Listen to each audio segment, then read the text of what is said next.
बिस्मिल्लाहिर्रहमानिर्रहीम। अच्छा बच्चों, हम ना बात कर रहे थे एक्सक्रीशंस की। तो हमने ना एक्सक्रीशन है हाइड्रा के अंदर भी पढ़ ली, हमने एक्सक्रीशन है प्लेनेरिया के अंदर भी पढ़ ली, हमने एक्सक्रीशन है अर्थवर्म के अंदर भी पढ़ी। हमने ना एक डिफरेंस देखा था, हाइड्रा जो है ना वो डिप्लोप्लास्टिक ऑर्गेनिजम्स थे, तो इनके पास ना कोई स्पेशल सिस्टम नहीं थे जिसके ज़रिए से वो वेस्ट को बॉडी से बाहर रिमूव कर सके।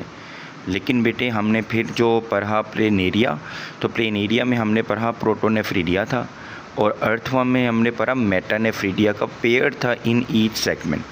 बेटे आज जो हमारा टॉपिक है डिस्कशन का वो है बेटे एक्सक्रीशन इन कॉकरोच। तो बेटा टॉपिक है एक्सक्रीशन इन कॉकरोच। मेरे बेटे ये जो कॉकरोच है ना, ये किससे बिलोंग करता है? ये फाइलम आर्थ्रोपोडा से बिलोंग करते हैं। और बेटा ये जो फाइलम आर्थ्रोपोडा है, यू नो ना, this is the largest phyla invertebrates के अंदर। बेटा सेकंड लार्जेस्ट फाइला है, ठीक है ना, वो प्रेजेंट है। और बेटा इस फाइलम का सब क्लास है इंसेक्टा, उससे बेटा ये कॉकरोच है, ये बिलोंग करते हैं। बेटे अगर इनके हम एक्सक्रीटरी प्रोडक्ट की बात करें तो बेटा वो इनका यूरिक एसिड होता है। एक्सक्रीटरी स्ट्रक्चर्स की बात करें तो बेटा वो सबसे डिफरेंट है इनका, और वो है माल्पीजियन ट्यूब्यूल्स।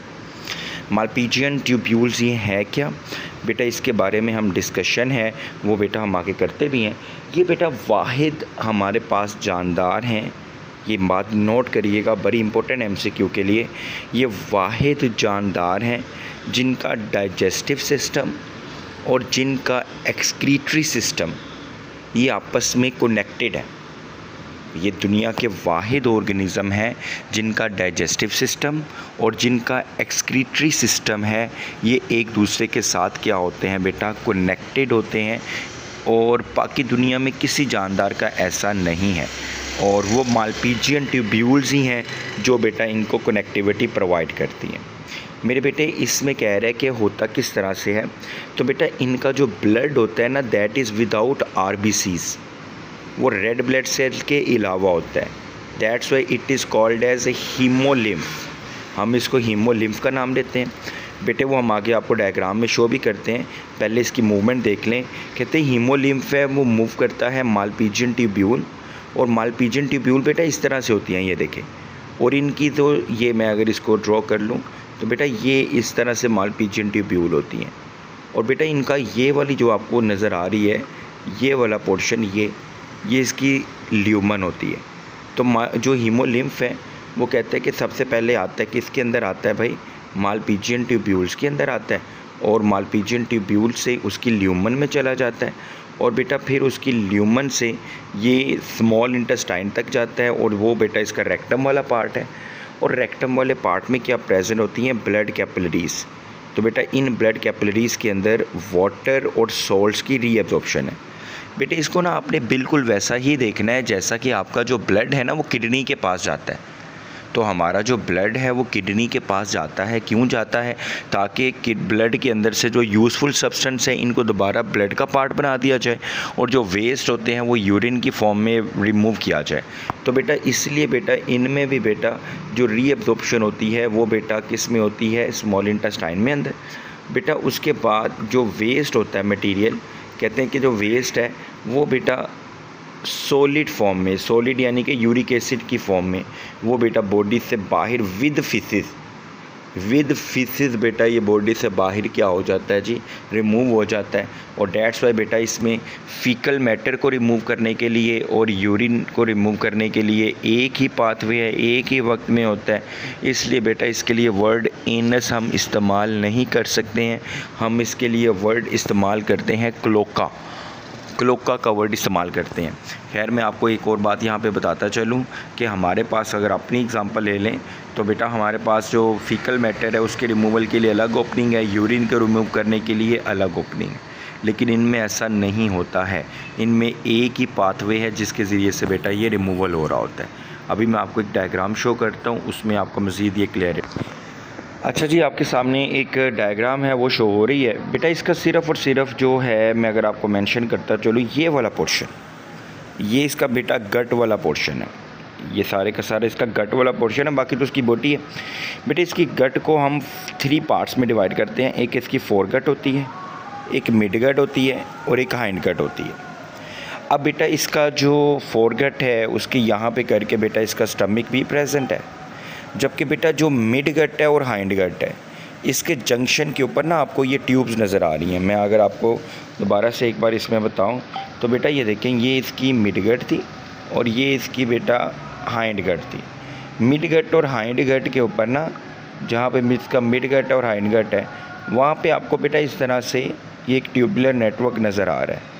बेटे ये जो इसका ट्यूबुलर नेटवर्क है ना सारा, ये वाला जो बेटा यहाँ पे रेड में यहाँ पे ये शो हुआ है, बेटा इसका ये वाला जो ट्यूबुलर नेटवर्क है this is called as malpighian tubule. इनको बेटा मालपीजियन ट्यूब्यूल्स का नाम देते हैं। तो बेटा होता क्या है बेटा, उसमें कहते हैं जी हमारे पास जो हीमोलिम्फ था वो बेटा यहाँ से आता आता किस में जाता है, स्टमक से होता हुआ बेटा वो मालपीजियन ट्यूब्यूल, और मालपीजियन ट्यूब्यूल की ल्यूमन में, मालपीजियन ट्यूब्यूल की ल्यूमन है इनको बेटा इंटेस्टाइन तक ले जाती हैं। इंटेस्टाइन से बेटा ये जाती हैं ये रेक्टम तक। अब रेक्टम के अंदर मैंने आपको बताया ब्लड कैपिलरीज होती हैं, वो इसको बेटा क्या करती हैं, रीएब्जॉर्ब करती हैं। और यहाँ से बेटा एक ओपनिंग होती है, इसको हम एनस नहीं कहेंगे, that is called as cloaca. तो बेटा वो क्लोका के थ्रू बॉडी से बाहर है बेटा वेस्ट है वो बेटा विद फीसिस यहाँ से रिमूव हो जाता है। तो होपफुली बेटा ये वाला टॉपिक आपका क्लियर हो गया होगा। अच्छा बेटा नेक्स्ट हमारे पास एक ना टॉपिक है वो है एक्सक्रीशन इन वर्टिब्रेट्स का ना, इससे आगे आपका जो एक छोटा और पैराग्राफ है मज़ीद। तो बेटा इसमें ना ये वाले कुछ पॉइंट्स हैं, ये कुछ इंपॉर्टेंट पॉइंट्स हैं। इनमें बेटा देखें वो कहते हैं कि जो हमारे पास ओल्डर इनवर्टिब्रेट से, इनवर्टिब्रेट कॉर्डेट से, इनके पास जिस तरह से बेटा आपने एग्जांपल पढ़ी अर्थवर्म की, तो इनके पास मेटानेफ्रेडिया लाइक स्ट्रक्चर थे। फिर बेटा प्रीमिटिव वर्टिब्रेट आए जैसा कि हैगफिश वगैरह हैं, तो उनके पास बेटा किडनी है, उस किडनी के सेगमेंट्स थे, सेगमेंटली तौर पे अरेंज थी। और बेटा फिर आज का जो प्रेजेंट डे के हैं तो उनमें बेटा किडनी तो है लेकिन उसके साथ साथ बेटा नेफ्रॉन है, लेकिन बेटा ये सेगमेंटली अरेंज नहीं है बल्कि पेयर की फॉर्म में ये किडनी है, ये प्रेजेंट होती हैं। और हमारे पास बेटा इसका जो यूनिट होता है ना वो बेटा हमारा जो यूनिट है इसका that is called as nephron, that is the structural plus the functional unit of the kidney. तो किडनी का बेटा स्ट्रक्चरल और फंक्शनल यूनिट है। अच्छा बेटा एक बात याद रखिएगा, ये MCQ में याद रखनी है बातें, क्योंकि ये पार्ट 1 के अंदर चैप्टर 10 के अंदर डिस्कस बातें, तो बेटा ये आपके पास MD कैट में भी आपको हेल्प आउट कर सकती हैं। तो नेक्स्ट इसको मज़ीद देखते हैं जी। वो आपके पास कहते हैं जी कोई एक्सक्रीशन अगर इन ह्यूमन की बात करें ना तो बेटा एक्सक्रीशन इन ह्यूमन में वो कहता है कि जो कॉमन है वेस्ट जो हमारे पास प्रोड्यूस्ड होते हैं वो कौन कौन से होते हैं। बेटा नंबर 1 यूरिया होता है। कहते हैं कि ये किससे आता है, कहते हैं जब आप अमाइनो एसिड की मेटाबॉलिज्म करते हैं तो उससे यूरिया प्रोड्यूस होता है। क्रिटिनिन, मसल क्रिटीन एक प्रोटीन है मसल क्रिटीन, जब उसकी ब्रेकडाउन होती है तो क्रिटिनिन प्रोड्यूस होता है। यूरिक एसिड, न्यूक्लिक एसिड्स की ब्रेकडाउन से, न्यूक्लिक एसिड आपको पता है DNA होते हैं, और इसके साथ साथ बेटा कौन सा होता है RNA। तो DNA और RNA की बेटा जब ब्रेकडाउन होता है तो वहाँ से प्रोड्यूस होता है bilirubin. This is the end product of RBCs। जो ओल्ड RBCs हैं वो बेटा हमारे पास जाके लीवर में डिस्ट्रॉय होते हैं, तो बेटा वो उसका एंड प्रोडक्ट होता है बिलिरुबिन, वो प्रोड्यूस होते हैं। सिमिलरली बेटा पेस्टिसाइड्स हैं, ड्रग्स हैं, फूड एडिटिव्स हैं, ये बेटा आप किसी न किसी तरीके से बॉडी के इनटेक कर रहे होते हो। जैसा कि आप कोई फ्लेवर फूड खाते हो, उसका वो हो सकता है जो फ्लेवर है वो अच्छा नहीं क्वालिटी का नहीं है, तो वो फूड एडिटिव्स हैं, वो बेटा बॉडी के अंदर जाएंगे तो उसके लिए डेंजरस हैं, तो बेटा उनको भी किल करना लीवर का ही काम होता है। हमने आप लास्ट टाइम स्टडी भी कर लिया। फिर बेटा अदर टॉक्सिन्स हैं। अदर टॉक्सिन्स में बेटा जिस तरह से बॉडी के अंदर भी प्रोड्यूस हो सकते हैं, या फिर किसी वजह से हमारा वेस्ट फूड या किसी भी वजह से बॉडी के इनसाइड है वो बेटा क्या कर जाते हैं, मूव कर जाते हैं। अच्छा बेटा इसके बाद हमारा, क्योंकि ये मैं रिकॉर्ड कर रहा हूँ तो इसलिए मैंने आसान से टॉपिक देखे हैं। इसके बाद बेटा हमारा जो टॉपिक है ना वो है एक बेटा टॉपिक वो है किडनी स्टोन का। तो बेटा किडनी स्टोन्स में क्या होता है कि ये ना मेटाबॉलिक एक डिसऑर्डर है, हमारी बॉडी के अंदर जो मेटाबॉलिज्म है अगर वो डिस्टर्ब होगा उसकी वजह से पैदा होने वाला एक प्रॉब्लम है। तो बेटा इसमें ना क्या होता है कि जो स्टोनी मटेरियल है ना वो हमारी जो किडनी है इसका ग्लोमेरुलस पार्ट होता है, उसके अंदर से वो फ़िल्टर नहीं हो पाता, तो वो स्टोनी मटेरियल है वो उसी के अंदर रह जाता है और वो बेटा मिल के स्टोन्स बना देते हैं, जिसको हम बेटा नाम देते हैं किडनी स्टोन्स का।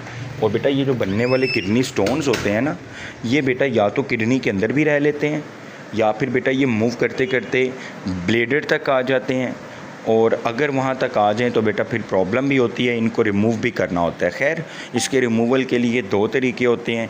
एक बेटा हम सिंपली इस्तेमाल करते हैं, नंबर 1 इसका है सर्जरी कर देते हैं, लेकिन आजकल एक न्यू टेक्निक आई हुई है जिसको हम नाम देते हैं लिथोट्रिप्सी, जिसमें हम सर्जरी वगैरह परफॉर्म नहीं करते हैं, बल्कि वैसे ही जो रेज़ होती हैं ना, नॉन इलेक्ट्रिकल शॉक वेव्स होती हैं, रेज़ होती हैं, वही हम बम्बार्ड करवाते हैं और वो स्टोन को बेटा ब्रेक डाउन कर देते हैं। खैर, हमारी बॉडी में कहता है स्टोन्स कौन कौन से प्रोड्यूस होते हैं। नंबर 1 पे बेटा हमारी बॉडी में कैल्शियम ऑक्सलेट के स्टोन्स हैं, और इसकी जो मेन रीज़न है वो हाइपर ऑक्सिलरिया होता है। ऑक्सलेट का लेवल है हमारी बॉडी के अंदर ज़्यादा हो जाना, ये उसका मेन वजह होती है। ये ऑक्सलेट्स हैं और जो कैल्शियम होते हैं, ये हमारी बॉडी में कहाँ से ज़्यादा आ रहे होते हैं, कहते हैं जब आप ग्रीन वेजिटेबल्स का इंटेक ज़्यादा करते हैं तो वहाँ से बेटा ये आ रहे होते हैं। और ये बेटा कैल्शियम ऑक्सलेट स्टोन है, वो कितने % तक हमारी बॉडी में होने के चांसेस होते हैं? 70% तक। फिर है बेटा कैल्शियम फॉस्फेट स्टोन, इसका जो मेन रीज़न है वो है हाइपर कैल्सीमिया, और ये हाइपर कैल्सीमिया है, इसके स्टोन के होने के चांसेस हैं 15% होते हैं। और फिर बेटा हमारे पास यूरिक एसिड स्टोन्स हैं, और ये क्या होता है, इंक्रीज यूरिक एसिड लेवल होता है, और इन स्टोन्स के होने के बेटा 10% हमारे पास चांसेस होते हैं। तो बेटा इसके जो डिजिट्स हैं ना, ये बड़े इंपॉर्टेंट है, आपने इनको देखना है। तो बेटा आपने यहाँ तक इसके टॉपिक को करना है कि किडनी स्टोन्स हैं क्या होते हैं, किडनी स्टोन्स की कौन कौन सी टाइप हैं, और ये हमारी बॉडी में कैसे कैसे क्रिएट हो रहे होते हैं। यहाँ तक आप अपना ये टॉपिक है वो कंप्लीट करेंगे। थैंक यू जी, अल्लाह हाफिज़।